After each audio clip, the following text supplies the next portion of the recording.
श्री परमात्मे नमः। ओम श्री सत्य गुरुदेवाय नमः।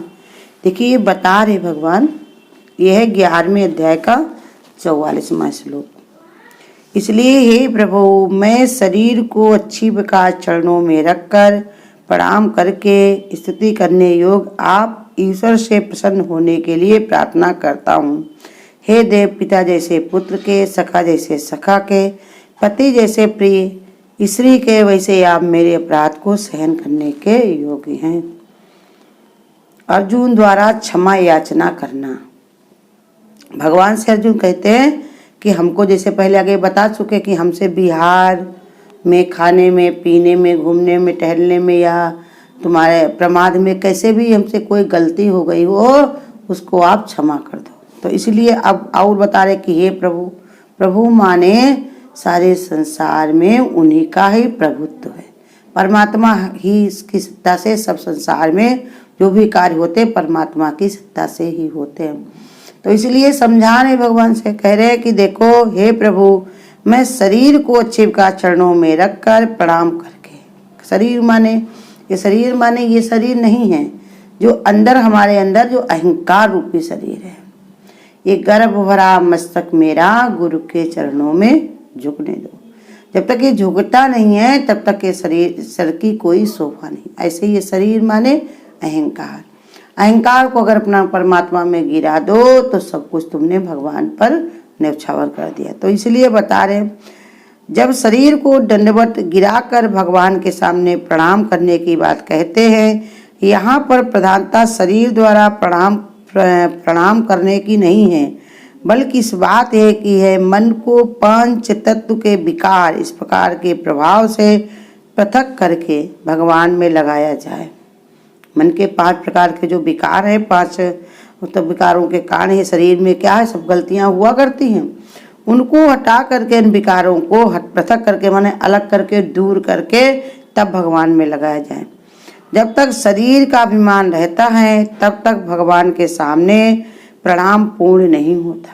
जब तक शरीर में अभिमान रहता है तब तक भगवान के सामने चाहे इतना तुम हाथ जोड़ लो, लेकिन उसका कोई फल नहीं मिलता, क्योंकि तुम्हारे मैं तो पड़ी हुई है, अंदर तुम्हारे भावना तो जुड़ी हुई है। तो इसलिए बता रहे कि उसको 5 विकार जो हमारे अंदर है, काम, क्रोध, लोभ, मोह और अहंकार, ये जो हमारे जब तक रहते हैं तब तक हमसे गलतियों पे गलतियां हुआ करती हैं और हम बार बार गलती करें, बार बार भगवान क्षमा करें। ये झगड़े के लिए भगवान कहते हैं कि झगड़े को खत्म करो, इसकी तरफ तुम ध्यान न करो, क्योंकि झगड़ा जो है वो तुमको दुविधा में डाले रहेगा। फिर बार बार कहोगे भगवान क्षमा कर दो। तो इसलिए भगवान कहते हैं तुम करो खता और हम बख्शे, ये रोज का झगड़ा कौन करे। इसलिए भगवान कहते हैं तुम हमको मेरे में ही सब 5 विकारों को त्याग करके तुम मेरे में ही अपने मन को लगा दो, अपने अभिमान को हटा करके।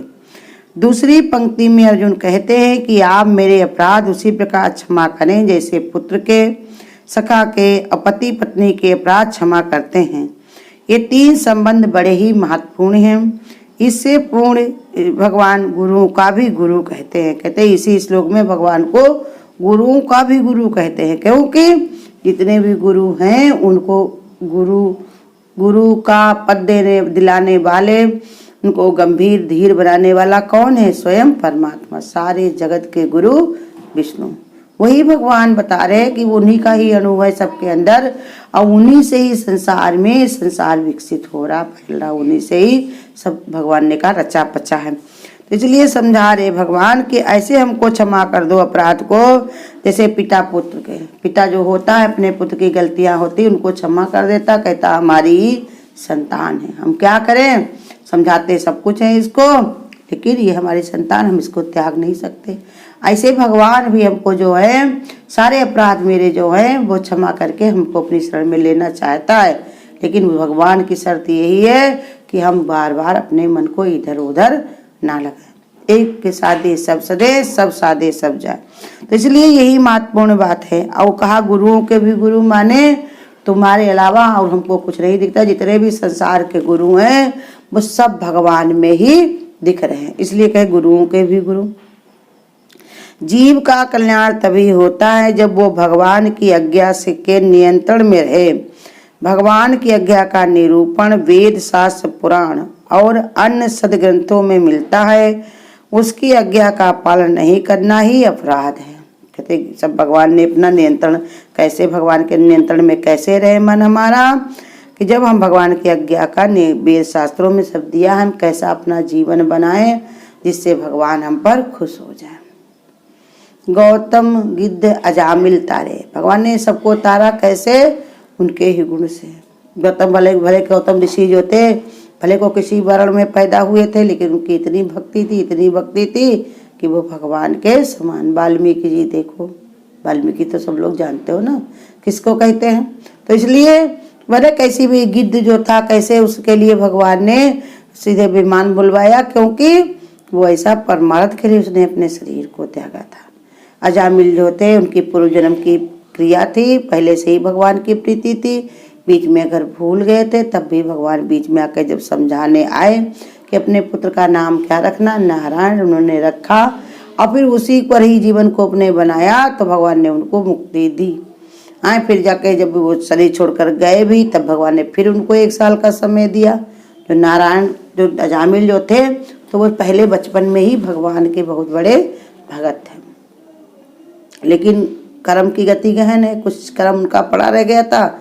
जब कोई भगवान की शरण में जाता है तो भगवान उसके जन्म जन्म के कार्य सब खत्म कर देता है, सब उसके पूरे कर देता है।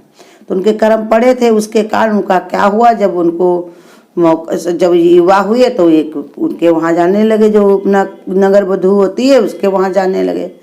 अब इतना उनमें उनका मन रम गया कि अपने घर ले आए, उसी से शादी कर ली, उन्हीं से उनके लड़के बच्चे हो गए। एक बार उनके गुरु फिर निकल रहे थे तो देखा हमारा शिष्य यहाँ पर रहता, लाओ मिलते चले। जब मिलने के लिए गए तो देखा उनके सब लड़के बच्चे और स्त्री के साथ वो ऐसे विषय विकार में पड़े हुए। फिर जब गुरु को देखा, उनको सारी बुद्धि सब सही हो गई, गुरु चरण में गिर गए कि गुरु हमारा कल्याण कैसे होगा। तब गुरु ने कहा, देखो तुमने अगर कल्याण के लिए सोचा है तो भगवान की तो ऐसी आदत है, वो किसी के अवगुण देखते नहीं। जिस समय चाहो तो भगवान की शरण में चले जाओ और सारे पाप अपने धुल डालो। आज से ही तुम अगर चाहते हो तो हम बताते हैं तो वही करो। तुम अपना जो बच्चा होने वाला था, कहा इसका नाम नारायण रखो। सुबह शाम वो जानते नहीं थे कि नारायण नाम इतना ही तत्व वाला है, इतना ही ताकतवर है, लेकिन गुरु के कहने पर उन्होंने वो नाम रख दिया। आखिरी समय में जब ऐसा समय आया तो उन्होंने देखा कि जब उन्हें बहुत प्राण जब जाने लगे, शरीर छूटने लगा, तो बड़ा संकट उनको लगा, बड़ा दुख लगा। तो फिर बुलाने लगे नारायण नारायण। तो कहते नारायण का नाम सुनते ही जो यमदूत आए थे भाग गए, और स्वयं भगवान उनको धर्मदूत को भेजा। वो सफ़ेद घोड़ों पर बैठ करके सफ़ेद सफ़ेद सुंदर कपड़े पहन करके आए और कहने लगे चलो तुमको भगवान के पास ले चलते हैं। लेकिन अब उनके जो कर्म बीच में थे उसके कारण भगवान ने कहा, उन्होंने जो भक्ति की थी वो धूमिल हो गई थी, कम हो गई थी, रुक गई थी। तो इसके लिए भगवान ने उनको फिर 1 साल का समय दिया कि जाओ अब तुम किसी और मन न लगा करके रातों दिन हमारा ही ध्यान करना। तो वो आए 1 साल तक उनका भगवान का ध्यान करते रहे, खूब भगवान का ही विचार करते रहे। तो एक दिन ऐसा आया तो भगवान से मिल करके एक हो गए। तो इसलिए बता रहे कि भगवान कहते हैं तुम जैसे पिता अपने पुत्र के, भगवान ऐसे ही जैसे पिता अपने पुत्र को अपराध तुरंत ही क्षमा कर देता, कहता हमारी ही संतान है, गलती हुई तो क्या माफ हम कर सकते हैं तो करेंगे, और किसके वहाँ जाएगा। ऐसे ही भगवान भी कहते हैं देखो, इन्हीं भगवान से ही सब सीखा है इन्होंने, संसार वालों ने। क्षमा का क्षमा बड़े को चाहिए, छोटे को उत्पात। अगर छोटे को उत्पात करते हैं तो उनको क्षमा कर देना ही बड़ों का धर्म होता है। तो इसीलिए उन्हीं को बताने, सखा के पति पत्नी के अपराध को क्षमा करते हैं। ऐसे 3 संबंध बड़े महत्वपूर्ण हैं। इसमें पूर्व श्लोक में भी भगवान ने गुणों का गुरु कहा। जीव का कल्याण तभी होता है जो भगवान की आज्ञा पर नियंत्रण से काम करे, नियंत्रण में रहे। इसलिए इसको तरह तरह से भगवान ने वेद शास्त्रों में भी बताया है। इसी प्रकार अपराधों के लिए अर्जुन भगवान से क्षमा चाहते हैं। इन 3 संबंधों में क्षमा ही क्षमा का प्रकाश रहता है। कहते ये जो 3 संबंध होते, गुरु का है, पिता का, मित्र का, पति का, इनमें क्षमा करने से ही चलता है। अगर क्षमा न करें, एक दूसरे अगर मन में ये रखे रहे तो कुछ भी कार्य आगे बढ़ नहीं पाएगा। इसलिए भूलने में, छोड़ने में ही भलाई होती है। इसके बाद अर्जुन के द्वारा एक अत्यंत महत्वपूर्ण मनोहारी प्रार्थना की है कि हे भगवान, उनके चतुर्भुज रूप दिखाने के लिए जो आपने जो कृपा की है उसके लिए भगवान को वो प्रणाम कर रहे हैं कि जो रूप किसी ने नहीं देखा वही भगवान ने अर्जुन को दिखाया। तो इसके लिए भगवान से ये बहुत ही खुश होकर के करे, भगवान तुमने जो कृपा की इसके लिए हम आपके नतमस्तक, इसलिए अपने को दंडवत कर रहे हैं भगवान की। भगवान ने अर्जुन को अपना विश्व रूप दिखाने के लिए उन्हें दिव्य दृष्टि प्रदान की थी। स्थूल दृष्टि से सूक्ष्म आवासों का ही अनुभव होता है, परंतु दिव्य दृष्टि ही पहुंच बहुत ही दूर, बहुत ही सूक्ष्म होती है। उनमें जिस दृष्टि को देखने की क्षमता होती है वो दृष्टि स्थूल दृष्टियों से अत्यंत विलक्षण होता है। भगवान बता रहे हैं कि अर्जुन को बता रहे, सब संत महात्मा लोग कह रहे जो दृष्टि भगवान की, जो व्यास जी बता रहे हैं कि जो दृष्टि अर्जुन को दी थी भगवान ने, तत्व वाली दृष्टि, सूक्ष्म दृष्टि, दिव्य दृष्टि, तो उससे क्या होता है, बहुत दूर तक बहुत साफ बारीक से बारीक दिखता है। जैसे बच्चे को नहीं पता होता है कि रास्ते में क्या क्या पड़ा है, लेकिन माँ को पता होता है, वो सब चीज हटा के फेंक के अपने बच्चे को सीने से लगा लेती है। ऐसे ही भगवान भी कहते, ऐसे ही भगवान जब ऐसी दृष्टि देते तो साफ साफ दिखने लगता है कि कौन कर्म से कैसा फल बनता है, क्या होता है। तो फिर वो जब जैसी दिव्य दृष्टि मिल जाती है, विलक्षणता उसके अंदर आ जाती है। जिसका विलक्षण माने जिसका कभी उसका लक्षण कभी देखा नहीं गया था, इसलिए वो विलक्षण ऐसा उसको अनुभव होने लगता है कि जैसे साक्षात भगवान ही सामने खड़े हैं। ऐसी जब दृष्टि भगवान देते हैं दिव्य, तो हर सगे परमात्मा ही परमात्मा उसको नजर आने लगता है। ये विलक्षण भाव उसका बन जाता है कब, जब भगवान कृपा करते हैं। भगवान कृपा कब करते हैं, जब हम उस लायक बनते हैं। भगवान तो रोज कृपा हमारे पर करते हैं, हमको खाने को, पीने को, उठने बैठने सब सुविधा किए हुए हैं। हम लोग हैं इस लायक नहीं, लेकिन फिर भी भगवान हम पर बार बार कृपा करते हैं, इसलिए भगवान का लाख लाख शुक्रिया।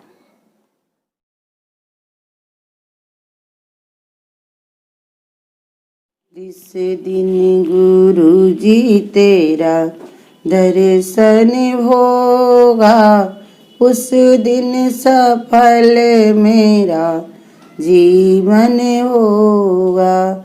जिस दिन गुरु जी तेरा दर्शन होगा, उस दिन सफल मेरा जीवन होगा।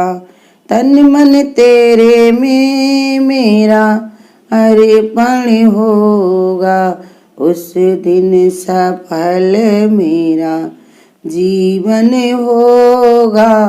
जिस दिन प्रभु जी तेरा दर्शन होगा। मेरे मन के मंदिर में तुमको मैं बिठाऊंगी, ताव भरे उपहार चरणों में चढ़ाऊंगी। आंसुअन के धारा से अर्चन होगा, उस दिन सफल मेरा जीवन होगा। जिस दिन गुरु जी तेरा दर्शन होगा, उस दिन सफल मेरा जीवन होगा। जिस दिन गुरु जी तेरा दर्शन होगा। तेरा मेरा रिश्ता गुरु सबसे पुराना है, मुझको गुरु जी तुम कभी ना भुलाना है।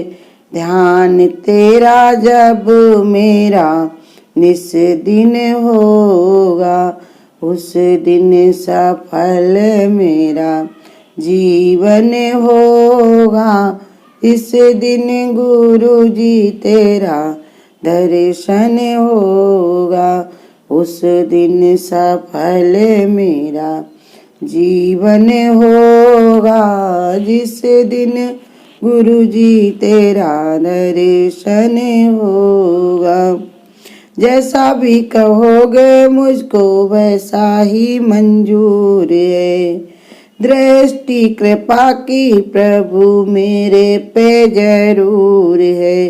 तेरी कृपा से सम दर्शन होगा, उस दिन सफल मेरा जीवन होगा। जिस दिन गुरु जी तेरा दर्शन होगा, उस दिन सफल मेरा जीवन। अगर आपको आज की वीडियो अच्छी लगी हो तो वीडियो को लाइक और शेयर करना ना भूलें। आगे की वीडियोस देखने के लिए चैनल को सब्सक्राइब करें और नोटिफिकेशन